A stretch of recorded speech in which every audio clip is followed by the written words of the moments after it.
ஆட்சிக்கு அபாயம் இல்லை என்று ஜோசப் விஜயனுடைய தலைமையிலான அரசாங்கம் எண்ணுகிறது. ஜேசிடி பிரபாகரனும் எண்ணுகிறார்.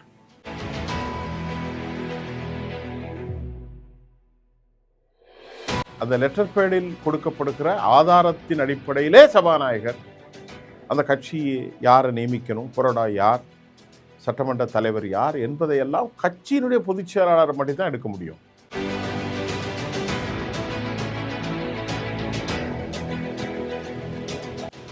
மறுபடி உச்சநீதிமன்றத்தினுடைய தீர்ப்பை எடுத்துக்கொண்டு நாளை அதிமுகவினுடைய பொதுச் செயலாளர் கோர்ட்டுக்கு போனால் இவர்கள் தகுதி இழப்பார்கள்.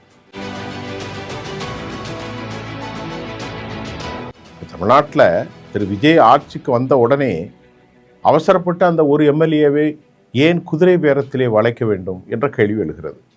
அப்படி குதிரை பேரத்தில் அவர் வளைத்தாரா அல்லது அவரே சென்றாரா?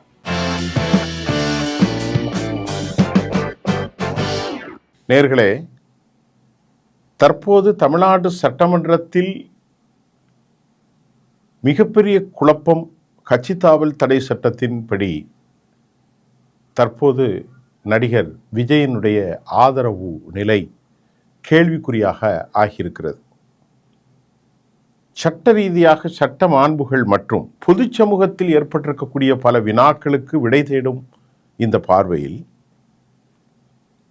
விஜய் 108, அதில் 2 கழிந்தால் 106 தான். அது போக ஒரு 13. அதுவும் திமுகவில் இருந்து வெற்றி பெற்ற காங்கிரஸ் ஒரு 5, விடுதலை சிறுத்தைகள் 2, கம்யூனிஸ்டுகள் ஒரு 4, இந்திய யூனியன் முஸ்லீம் லீக் ஒரு 2. இதை தவிர திடீர்னு உடைந்து வேலுமணி, சி.வி. சண்முகம் தலைமையில் ஒரு 26 பேர். அது அல்லாம அமமுகவிலிருந்து காமராஜ் ஒருவர், அவர் குதிரை பேரம் நடந்ததாகவும் இப்பொழுது திமுக பிரேமலதாலாம் குற்றம் சாட்டி கொண்டிருக்கிறார்கள். இது ஒரு பக்கம். இப்போ சட்டம் என்ன சொல்கிறது? இந்த 26 அல்லது 24 ஒருவர் போய்விட்டார், 24 என்று தான் சொல்லப்படுகிறது. இந்த 25 ஒருவர் சென்றால் 24 பேர் ஆதரவு கொடுத்திருக்கிறார்களே, இவர்கள் ஆதரவு வந்தால் அந்த 24 கம்ஃபர்ட் மெஜாரிட்டி கிடைக்கும். 19, 29, 39, 134ங்கிற அளவுக்கு ஒரு கம்ஃபர்ட் மெஜாரிட்டி கிடைக்கும். ஆட்சிக்கு அபாயம் இல்லை என்று ஜோசப் விஜயனுடைய தலைமையிலான அரசாங்கம் எண்ணுகிறது. ஜேசிடி பிரபாகரனும் எண்ணுகிறார். சட்டம் என்ன சொல்கிறது? உச்ச நீதிமன்றத்தினுடைய தீர்ப்பு என்ன? 1985 சட்ட திருத்தம், அரசியலமைப்பு சட்ட திருத்தம் ஷெட்யூல்டு 10ல் 2B ரொம்ப தெளிவாக சொல்லுது, ஒரு கட்சியினுடைய பொதுச் செயலாளருக்குத்தான் வானளாவிய அதிகாரம் இருக்கிறது.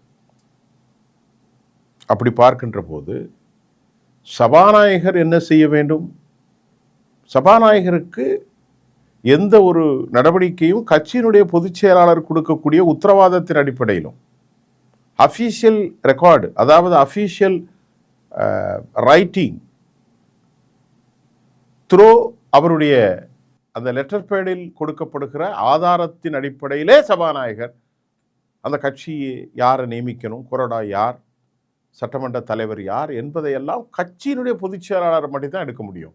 இதுதான் 85ல் கான்ஸ்டியூஷன் அமெண்ட்மெண்ட், கட்சி தாவல் தடை சட்டம் ஷெட்யூல்டு 10ல் 2B ரொம்ப தெளிவாக அழகாக சொல்லுது. இப்போ இதில் பழனிசாமி சற்று முன்னேற்றம் அடைந்திருக்கிறார். அவர் கட்சி பெரிய அளவில் சிதிகலம் அடைந்து போய்விட்டது. ஆனால் இந்த 25 அல்லது 24 உறுப்பினர்கள் சுயாதீனமாக ஆதரவு கொடுத்ததற்கு அது சட்ட ரீதியாக நாங்கள் ஆய்வு செய்கின்ற போது அதில் பலகீனம் காணப்படுகிறது. தாவேகாவுக்கும் வேலுமணி, சி.வி. சண்முகம், விஜயபாஸ்கர் கோலியேஷனுக்கும் ஜேசிடி பிரபாகரன் எடுத்த முடிவுக்கும் பெரும் பின்னடைவு காணப்படுகிறது. இந்த பெரும் பின்னடைவை மறுபடி உச்சநீதிமன்றத்தினுடைய தீர்ப்பை எடுத்துக்கொண்டு நாளை அதிமுகவினுடைய பொதுச் செயலாளர் கோர்ட்டுக்கு போனால் இவர்கள் தகுதி இழப்பார்கள். தகுதி இழந்தால் ஏற்கனவே அமமுகவில் நடந்ததை போன்று, கர்நாடகாவில் நடந்ததை போன்று இவர்கள் தனியாக ஒவ்வொரு கான்ஸ்டிடுவன்சியில் நின்று வெற்றி பெற வேண்டும். அப்போது இவர்கள் அதிமுகவிலே நிற்க முடியாது. இவர்கள் வேறு ஒரு சுயேட்சை சின்னத்தில் நிற்கலாம், அல்லது தாவேகாவுடைய ஆதரவில் தாவேகாவிலே நின்று வெற்றி பெறலாம். இதுதான் முறை. இப்போ இதற்கான சட்ட பிரணயனை 1985 ஷெட்யூல்டு 10 2Bயில் அதை பேஸ் பண்ணி உச்சநீதிமன்ற தீர்ப்பு சொல்லியிருக்கு. உச்சநீதிமன்ற தீர்ப்பில் கட்சியினுடைய பொதுச் செயலாளராக இருக்கக்கூடிய எடப்பாடிக்கும் அவருடைய சொல்லை கேட்க வேண்டிய சிக்கலில் இப்பொழுது இந்த 24 எம்எல்ஏக்களும், இந்த 24 எம்எல்ஏக்களை தாண்டி சபாநாயகரும் சிக்கியிருக்கிறார். மொத்தம் 47 24 என்றால் அவருக்கு 23, இவருக்கு 24 இருக்கலாம். அது விஷயம் அல்ல. இப்போ இவர்கள் தகுதியை இழப்பதற்கான அதிக வாய்ப்பு இருப்பதாகத்தான் நாம் சந்தித்தவர்கள் சொல்கிறார்கள். அப்படி இருக்கின்ற போது உண்மையிலேயே இங்கே எடப்பாடிக்கு என்ன சிக்கல் இருக்கிறது என்று பார்ப்போம். கழுதை தேய்ந்து கட்டரும்பாக எடப்பாடி பழனிசாமி 21% வாக்கிலே வந்து நின்று போய்விட்டார். நல்லா கவனித்துக் கொள்ளுங்கள். அவருக்கு ஒவ்வொரு மண்டலத்திலும் பலமிழந்து போய்விட்டது. தமிழ்நாட்டினுடைய தெற்கு மண்டலம், வடமண்டலம், கொங்கு மண்டலம் எல்லாவற்றிலுமே அவர் பலமிழந்து போய்விட்டார்.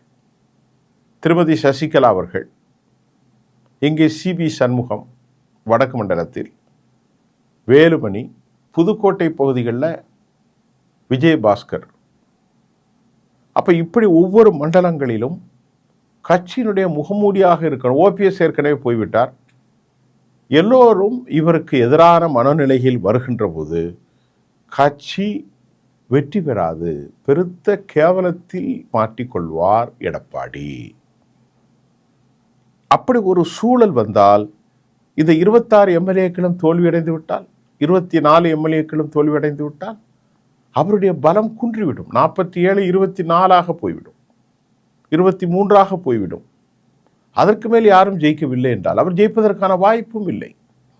இப்பொழுது ஆளுங்கட்சியாக பலம் பொருந்தி இருக்கக்கூடிய விஜயனுடைய தமிழக வெற்றி கழகம், அதனுடைய சபாநாயகர் சினிமா துறையிலிருந்து வந்த மாத்திரத்திலே குதிரை பேரத்தை ஆரம்பித்தார் என்று சொலவாடல்களும் டிசன்ட் வாய்ஸும் மக்களிடத்திலே வந்து கொண்டிருக்கிற போது இது எந்த மாதிரியான ஒரு தாக்கத்தை ஏற்படுத்தும்? இது ஒரு பெரும் பிரச்சனைகளுக்கு உள்ளாகும், பெரும் தாக்கத்தை ஏற்படுத்தும். அவர்கள் எல்லாரும் சொல்லுவாருங்க ஆட்சிக்கு வர்றதுக்கு முன்னாடி, ஆனால் ஆட்சிக்கு வந்த பிறகுதான் அவர்களுடைய சுயரூபம் தெரியும். இப்போ தமிழ்நாட்டில் திரு விஜய் ஆட்சிக்கு வந்த உடனே அவசரப்பட்டு அந்த ஒரு எம்எல்ஏவை ஏன் குதிரை பேரத்திலே வளைக்க வேண்டும் என்ற கேள்வி எழுகிறது. அப்படி குதிரை பேரத்தில் அவர் வளைத்தாரா அல்லது அவரே சென்றாரா? 2 கேள்வி எழுது. ஏன்னா அதுக்கு இவர் மேலே நடவடிக்கை எடுக்க முடியாது. அவர் பணம் கொடுத்தானா எழுதி கொடுத்துட்டு லெட்டர் பேடில் எழுதி கொடுக்கல. குதிரை பேரத்தில் வரவில்லை, நான் ஒரே ஒரு எம்எல்ஏ தான் அமமுகவில் ஜெயித்தேன். அவர் ஃபியூச்சரை பார்த்துருப்பார். அமமுகவில் இருந்தால் தனக்கு காரியங்களின் எதுவும் செல்லாகாது, ஏன்னா வெற்றி பெறக்கூடிய குதிரையிலே பந்தயத்தை கட்டுவோம் என்று காமராஜ் என்ன செய்திருப்பார்? வண்ணார்குடியிலே ஜெயித்தார், அவர் நேராக இங்கே வந்திருப்பார். அப்படித்தான் நடந்திருக்க வேண்டும். அதை நிரூபிப்பதற்கு ஆவணங்கள் இருக்கிறதா? அவர் குதிரை பேரத்தில் சிக்கினார், தாவேகா 50 கோடி கொடுத்தது, 10 கோடி கொடுத்தது, 5 கோடி கொடுத்தது என்று அவர்களிடத்தில் எந்த ஆவணங்களும் இல்லாத பட்சத்தில் அவர் தப்பிக்கொள்ள வாய்ப்புண்டு. நான் விரும்பினேன், என் கட்சியின் சார்பில் நான் ஒருவன் போட்டியிட்டேன், நான் வெற்றி பெற்றேன், தமிழ்நாட்டு மக்களுக்கு நல்லது செய்வார் என்று நான் நம்பினேன். ஆகவே தாவேகாவோடு இணைந்து நான் ஒருவனே தான் 100% நாங்கள் வந்துவிட்டோம். ஒருத்தர்னா 100% அவர் தானே, 100 பேர்னா 100%. ஆனால் இங்கே அந்த பிரச்சனை இல்லை. இங்கே 47 24 24 போக இன்னும் 27 இருக்குது. 24 போக இன்னும் 23 இருக்குது. ஆக இப்படி ஒரு சிக்கலில் அநேகமாக தமிழ்நாடு சட்டமன்றத்திற்கு இப்பொழுது ஒரு 24+1 25 தொகுதிகளுக்கு இடைத்தேர்தல் வரப்போகிறது. அது உறுதியே தான். ஏன்னா இவர்களுடைய ஆதரவை அவர் எப்படி ஏற்றுக்கொண்டார்? சட்டத்தை பாருங்கள். சட்டத்தில் அந்த ஆதரவை எப்படி ஏற்றுக்கொள்ள முடியும்? ஒவ்வொரு கட்சியிலே ஒரு 10 பேர் வெளியே வந்து நான் உங்களுக்கு ஆதரவு கொடுக்கணும் ஏற்றுக்கொள்ள முடியாது. அதைத்தான் உச்சநீதிமன்றம் சொல்லியிருக்கிறது. சட்டமன்றத்தில் மட்டுமில்லை, 1985 இருக்கக்கூடிய அமெண்ட்மெண்ட் அட்டவணை பிரிவு 10 2B கட்சித்தாவல் தடை சட்டம் எப்படி அமல்படுத்த வேண்டும் என்பதை பெரிய அளவில் நாம் கேட்ட பொழுது இவர்கள் அனைவரும் பதவியிழப்பார்கள். ஏன் அந்த இடத்துல திமுக கூட ஜெயிக்கலாம், அந்த இடத்துல தாவேக கூட ஜெயிக்கலாம், சொல்ல முடியாது. நல்லா புரிந்து கொள்ளுங்கள். அந்த இடத்துல யார் வேணாலும் ஜெயிக்கலாம். இந்த 24 தொகுதிகள்லையும் ஆளு கொஞ்சமாக ஜெயிச்சுட்டு போகலாமே. இப்போ அலையடித்து ஓய்ந்து விட்டது. இன்னும் எப்படி ஒரு 3 மாதம் ஆகலாம் தேர்தல் நடத்துவதற்கு. இந்த சட்டப்பிரணைகள் போகும், கோர்ட்டுக்கு போகும், அப்படியே நடக்கும். அதற்கு பிறகு அரசுக்கு எதிரான ஒரு சிறு மனநிலை இருக்கலாம். அரசு சொன்ன வாக்குறுதி நிறைவேற்றவில்லை, அரசு பணத்தை கொடுக்கவில்லை என்பதெல்லாம் இயற்கையாக வரும். அது ஒன்றும் இப்பொழுதே சொல்லிக் கொண்டார்கள். 15ஆம் தேதி 2500 வருமா என்ன தமிழ்நாட்டில் பலர் எதிர்பார்த்திருந்த நேரத்தில் 1000 ரூபாய் மட்டும் கடுமையான அழுத்தத்துக்கு அப்புறம் வந்தது. Point number 1. பாயிண்ட் நம்பர் 2, நீண்ட தூரமாக நாள் ஒன்றுக்கு 50 கோடி செலவாகிறது, அப்படியெல்லாம் சொல்லி கொண்டிருந்தார்கள். யாருக்கு? விஜய் பாதுகாப்புக்கு. இது தேவையில்லாத விவகாரம் என்று இப்பொழுது ஒரு போயஸ் கார்டனுக்கு வரப்போகிறார். 3வது, மதுக்கடைகளில் செந்தில் பாலாஜி பாட்டலுக்கு 10 ரூபாய் என்று பாட்டு பாடினார் திரு விஜய். தற்போதும் 10 ரூபாய் கொடுக்கப்படுகிறது என்று நம்மிடத்திலே இப்பொழுது காலை பேசிய மூத்த பத்திரிகையாளர் ஒரு கருத்து தெரிவிக்கிறார். இப்படி அரசுக்கு எதிராக ஏதாவது வந்து விடாதா, அதை பெரிதாக நாம் பெரிதுபடுத்தணும்னு ஒவ்வொருத்தரும் நினைப்பான். அது இப்போ எலெக்ஷனில், பை எலெக்ஷனில் ஒரு சிறிய செட்பேக் ஏற்படுத்தலாம். ஆனாலும் அவர் வலுவாகத்தான் இருக்கிறது. தாவேகாவை பொறுத்தவரை வலுவாக இருக்குது. ஆனால் இனி அதிமுகவுக்கு வாக்களித்த எந்த பிரயோசனமும் இல்லை, இனி ஆளும் கட்சிக்கு நாம் ஓட்டு போடலாம் என்று மக்கள் மனமாறினால், பழனிசாமிக்கு பெரும் தோல்வி வந்தால் அவர் மீண்டும் பெருத்த இழிவுக்கும் அதிகாரம் இல்லாத ஒரு தலைவனாக மாறி போய்வார். அதனால் பழனிசாமி உடனடியாக பதவி நீக்கம் செய்யுங்கள் என்று கடிதாசி கொடுப்பாரா என்ற கேள்வியும் நமக்கு தொங்குது. உச்சநீதிமன்றத்தின் தீர்ப்பும் நமக்கு தெளிவாக இருக்கிறது. அதே போன்று கட்சித்தாவல் தடை சட்டம் 10வது ஷெட்யூல்ல 2B சட்டமும் தெளிவாக தெரிகிறது. இப்போ இதையெல்லாம் வைத்து பார்க்கின்ற போது தற்போது இந்த 106+13 இவ்வளவுதான். டிஎம்கேயில் நின்று ஜெயித்த காங்கிரஸ் ஒரு 5, இடதுசாரிகள் ஒரு 4 9, இவர்கள் ஒரு 4 13, விடுதலை சிறுத்தைகள் 2, இந்திய முஸ்லீம் லீக் 2. இந்த 13+106 119 தொகுதிகள் மட்டும்தான். ஒரு தொகுதி ரிசைன், மற்றொரு தொகுதி ஏதோ வழக்கு பெண்டிங்கில் இருக்கு. இப்போ இவ்வளவுல தான் இப்போ ஆட்சி நிற்குது. 117 118 119 இருக்கு. மத்திய பாரதிய ஜனதா என்ன குழப்பம் செய்ய போறாங்க? அதிமுகவை அழித்து விட வேண்டும் என்ற அவருடைய இலக்கில் 100% அல்ல, ஒரு 95% முடித்து விட்டார்கள்.